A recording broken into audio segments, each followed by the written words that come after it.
2 мая 1897 года в Казани состоялся первый киносеанс.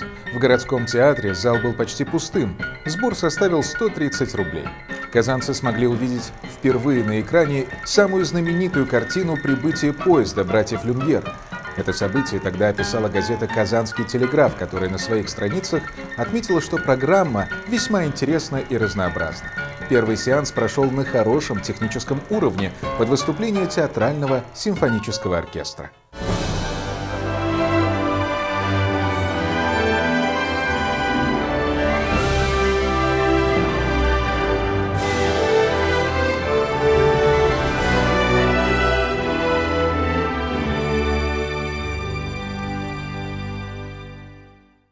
Уже 16 апреля 1898 года в городском театре прошла первая казанская киносъемка. Снимали популярный антрепризный спектакль «Трильби». В одной из главных ролей был занят молодой, еще никому неизвестный 23-летний артист Василий Качалов.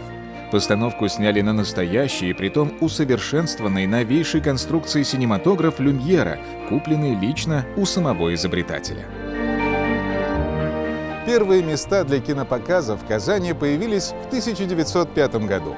Это были специально возведенные для этого дела деревянные строения. Настоящие кинотеатры появились спустя 3 года, и самый центральный находился здесь, на улице Баумана. До революции и в первые годы советской власти он назывался «Электро». Впоследствии название сменили на «Электро».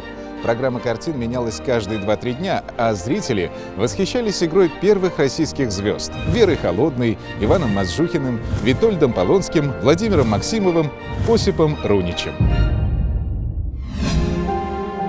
В этих потаенных комнатах хранится то самое удивительное и порой неразгаданное и необъяснимое. История людей, их мысли и переживания, их действия и поступки. Красочный мир минувшей действительности, который не имеет ни важных страниц. Центральный государственный архив аудиовизуальных документов стал местом соприкосновения прошлого, настоящего и будущего кинематографа. Эпоха немого, черно-белого кино с его характерным мерцанием — это наша история. Страницы которой мы перелистываем каждый раз, пытаясь найти ответ на извечный вопрос: что было бы, если бы не было в России национального кинематографа? Что было, если бы этот самый национальный кинематограф не прошел такие испытания, если бы его дорога не была столь тернистой и сложной?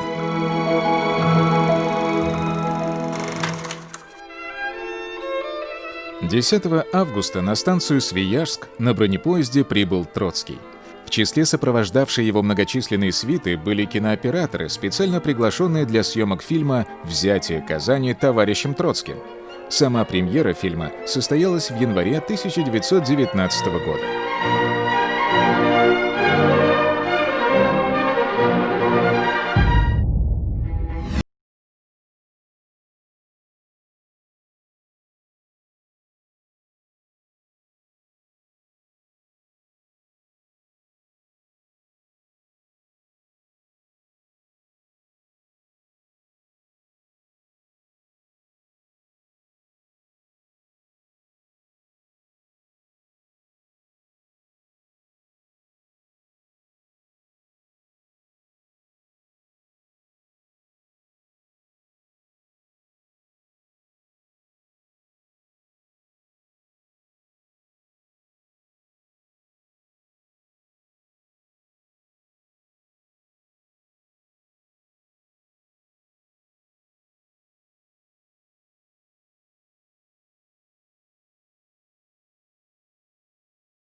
Каюм Поздняков будет в числе первых казанских вгиковцев.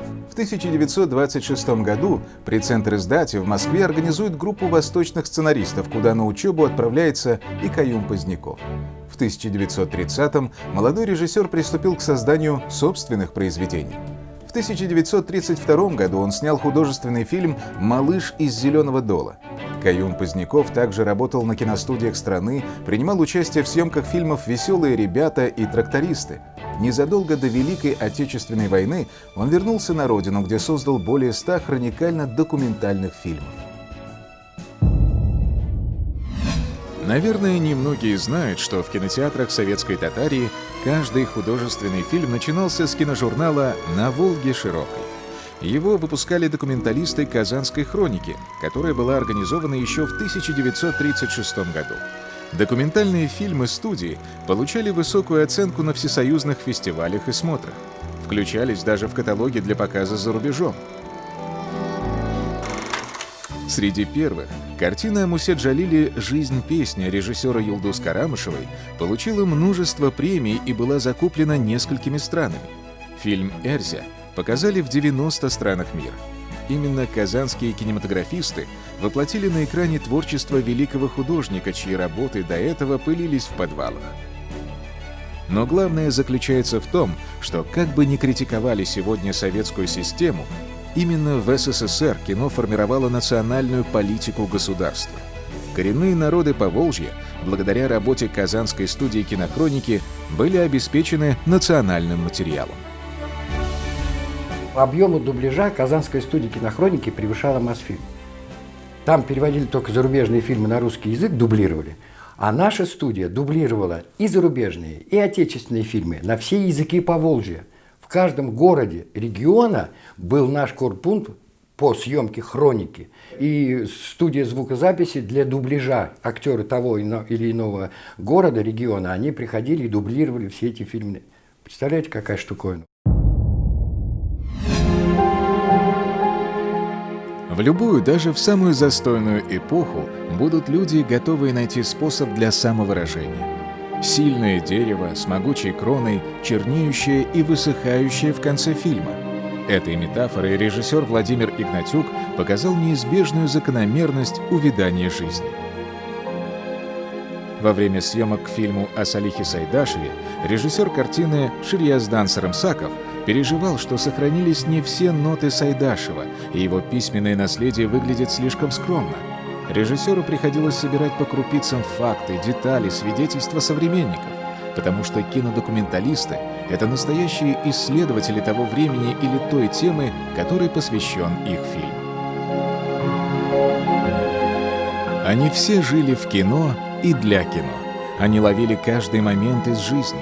Завтра уже будет по-другому.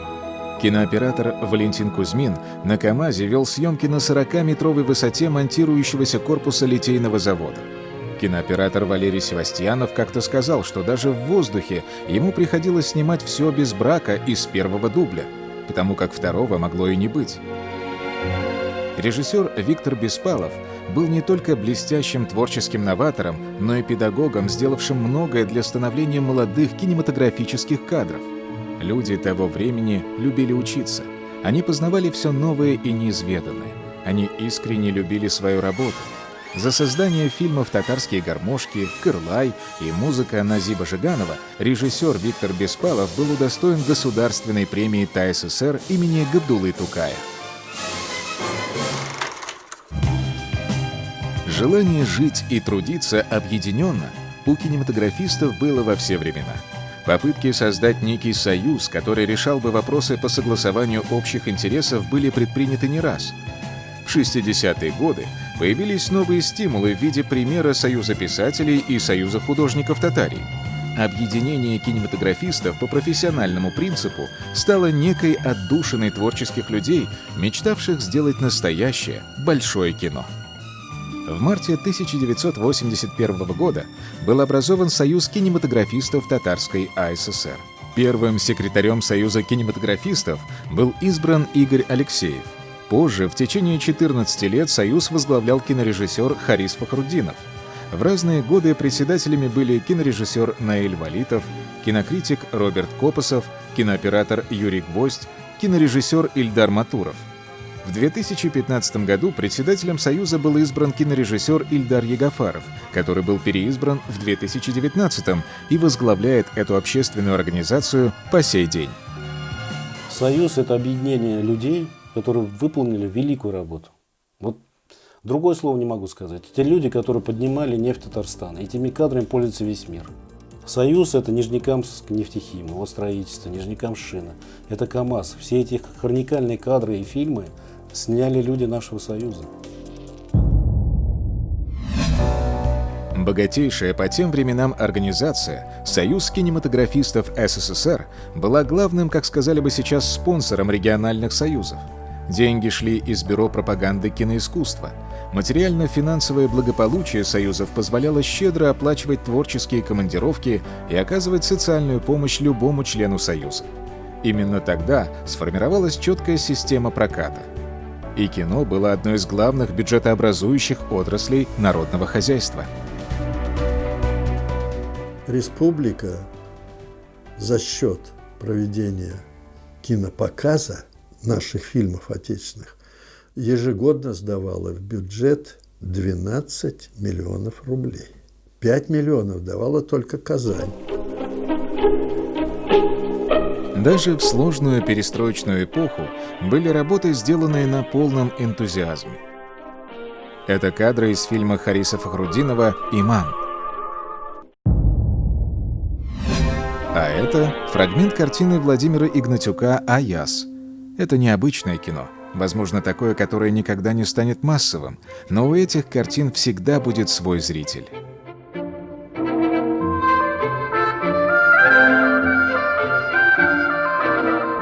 Если даже мы технически отстаем, допустим, там, от Голливуда, все равно есть такие понятия, как душа, есть тайна народа, есть атмосфера. Поэтому человека всегда будет интересовать всегда что-то новое. В 2000 году Госкомитет Татарстана по кинематографии проводит открытый конкурс литературных сценариев. Сценарий для короткометражного фильма татарского драматурга Мансура Гилязова «Утро при вокзальной площади» о брошенных детях был признан лучшим. Впоследствии авторы доработают материал полнометражного кинофильма под названием «Куктау. Небесная гора». Фильм этот станет настоящим открытием нового татарстанского кинематографа. Картина получит специальный приз экспертного жюри конкурса «Европейские дебюты» на 45-м международном кинофестивале в Чехии, приз Кинотавра и «Золотой Минбар» за лучшую мужскую роль. В 2004 году режиссер Рамиль Тухватуллин создает исторический фильм «Зулейха» по роману Гаяза Исхаки. Фильм был удостоен призом 3-го международного фестиваля мусульманского кино.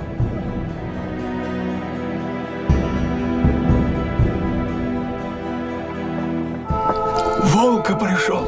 Работа 2007 года режиссера Нурнии Замалиевой «Трехногая кобыла» завоевала признание жюри фестиваля мусульманского кино и любовь зрительской аудитории. 130 сеансов прошли в кинотеатрах в больших городах и в районных центрах. В 2009 году молодой режиссер Алексей Барыкин снял художественный фильм «Архимандрит Сергий», посвященный новомученикам Зилантова монастыря. Его премьера состоялась годом позже на международном фестивале в Роттердаме. Художественный фильм «Бибинур» по роману Аяза Гилязова был признан лучшей игровой картиной 2010 года на фестивале мусульманского кино. Также был отмечен на кинофестивале «Евразия» и получил «Серебряного грифона». Фильм просто и понятно рассказал о жизни татарского народа через судьбу простой женщины. Бибинур, главная героиня этого фильма, она получилась чисто татаркой. Она не похожа ни на башкирку, ни на чувашскую старушку, ни на марийскую женщину. Это исключительно татарская женщина. И сегодня Среди кинематографистов России огромное количество имен талантливых сценаристов, режиссеров, операторов, монтажеров, выходцев из нашей республики, многие из которых свою творческую биографию начинали в Татарстане. Известный российский кинооператор Дмитрий Яшонков, снявший такие кинокартины, как «Нирвана», «Сволочи», «Туман», родился и вырос в Казани. Свой путь в кинематографе начинал на Казанской студии телевидения. Наша соотечественница – действительный член Европейской академии киноискусства, академик Российской киноакадемии кинематографических искусств, известный сценарист, продюсер и режиссер Марина Разбежкина, чьи художественные и документальные фильмы не раз были отмечены на престижных международных кинофестивалях в Амстердаме, Берлине, в Португалии и Греции, закончила Казанский университет. С 1986 года работала на Казанской студии кинохроники. Российский оператор, постановщик игрового и документального кино Рафик Галеев свою деятельность также начинал в Казани. В его фильмографии такие картины, как «Боксы», «Монгол», «Рай», «Последний бой». Еще один наш земляк, российский кинооператор Евгений Бривин, в 2015 году был удостоен награды Берлинского кинофестиваля «Серебряный медведь» за выдающиеся достижения в области операторского искусства во время съемок фильма Алексея Германа-младшего «Под электрическими облаками». Вообще, понимаешь, соображаешь? Все вышеперечисленные деятели кино живут далеко от своей исторической родины, но не исключают возможность работы в Татарстане. У меня совершенно нет никаких вообще предвзятостей. Наши режиссеры, местные режиссеры, если это хороший режиссер, с удовольствием. Определение «профессиональное кино» в современном мире весьма размыто. Сегодня в региональном кинематографе снимаются фильмы разного уровня и разными студиями. И, как правило, у каждого фильма есть свой зритель. Кому-то фильм может понравиться, а кому-то нет. Но то, что есть обсуждение, есть зрительская реакция, позиция, уже хороший знак. Это говорит о том, что наши фильмы смотрят. Вот, к примеру, вызвавший неоднозначную реакцию в обществе фильм Салавата Юзеева «Курбан-Роман». Сам режиссер назвал свое кино о жизни, о жертве ради любви. Татарстанские фильмы ждут и набрасываются с такой злобной критикой, что такое ощущение, что с цепи сорвались люди, те, которые считают, что понимают в кино. Ведь дело в чем? В России снимается где-то около 100 фильмов в год, допустим. Из них 4-5 нормальных, хороших. И это нормальный процент. В Татарстане снимается в несколько лет один фильм. И все ждут, что он, значит, все тут порвет. В Якутии, я вот буквально на днях встречалась, эти фильмы, которые создают якутские режиссеры, они там в прокате на первом месте. Там билетов не могут люди достать. Почему такая ситуация именно с якутским кино сложилась? Потому что люди хотят видеть себя, свои традиции. Ну, не знаю, мне кажется, интереснее посмотреть, как живут наши люди. И это ближе, чем там постоянно смотреть там Шварценеггера или других каких-то героев.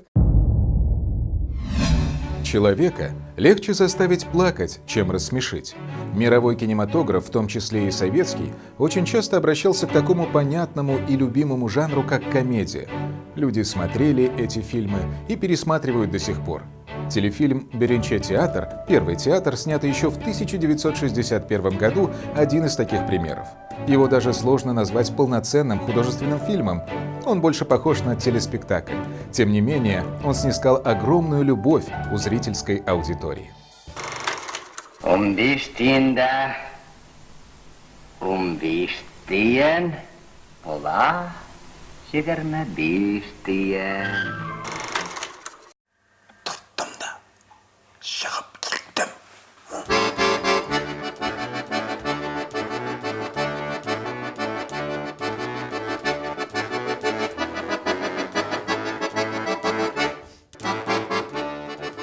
Мы решили что-то такое сделать, чтобы народ просто смеялся, чтобы это было жанровое кино.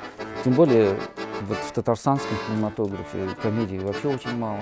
Обязательно это на татарском языке, обязательно сочные актеры театра Камала. Вот.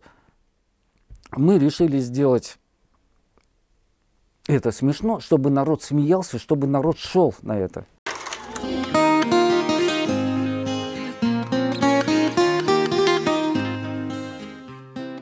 Современная экранизация знаменитого романа Абдурахмана Абсалямова «Акша-Шакляр» «Белые цветы» стала новым способом возвращения в массы произведений татарских классиков. Именно через экранизацию можно добиться того, чтобы огромное наследие татарской литературы не было утеряно навсегда. У нас все фильмы снимаются хаотично, и в основном они для фестивалей, непонятные сюжеты, чернухи многовато, да. Вот. И как-то вот, а что мы такие, что ли? Нам надо снимать красивый Татарстан, красивых людей, красивая история, чтобы мураши по телу бежали, когда заканчивается фильм.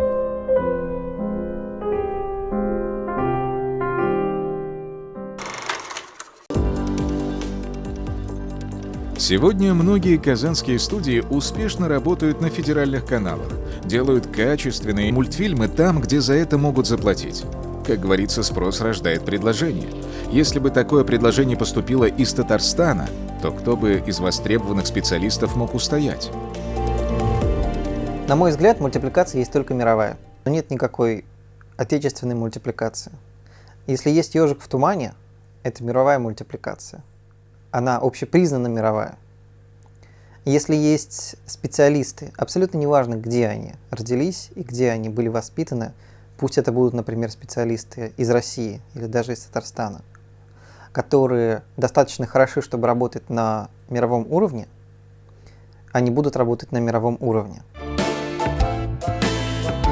Студия «Татар-мультфильм» ежегодно выпускает более 60 минут анимации. Идея создания подобного проекта в Татарстане долгие годы витала в воздухе. Для полномасштабных, крупномасштабных проектов, как полнометражные фильмы, как полнометражные мультфильмы, нужна целевая аудитория. Чисто на татарском национальном характере просто далеко не уедешь. Нужно расширять потенциальную аудиторию. У каждого свое время. Но мы на месте не должны останавливаться. Мы должны двигаться вперед. Сейчас другое время пришло. Время технологий, время игровых фильмов, короткометражных фильмов. Да, в Татарстане это поднимается. Поэтому и молодежь тоже должна появляться. Они неопытные. Они набрались этих коптеров, камер, объективов. А внутреннее содержание, его маловато. Поэтому мне бы хотелось, чтобы вот этот был настоящий союз, взаимодействие опытных ветеранов и молодых кинематографистов. Фестиваль мусульманского кино в России стал настоящей площадкой для осмысления будущего российского и национального кинематографа. Каждый год фестиваль, который свое начало берет с 2005 года, погружает в атмосферу удивительного мира кино. Другого кино, в котором заложены идеи мира, любви, терпимости, веры. Ежегодно на фестиваль приезжают сотни участников. Десятки стран выставляют свои работы. Татарстанские фильмы также не раз получали высокую оценку международного конкурса.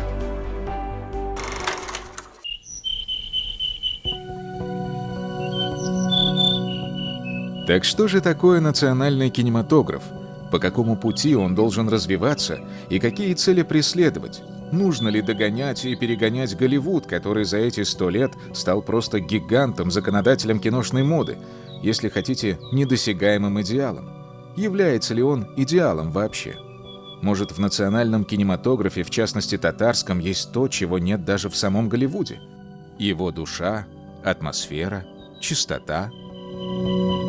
Я всегда привожу пример татарского театра. Татарскому театру чуть более 100 лет. И он поднялся уже на мировой, на академический уровень.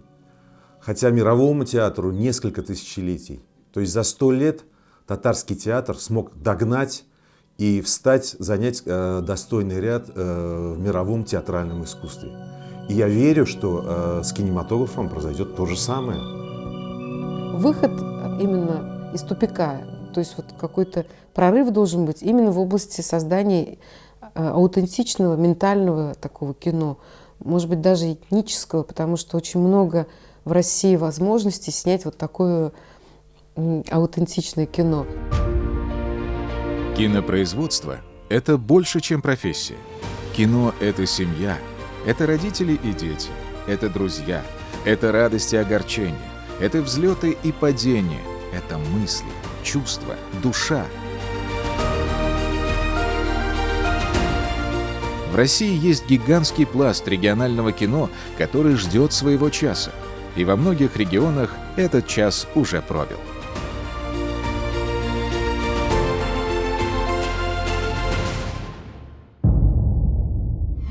Кино — это отображение жизни в представлении авторов.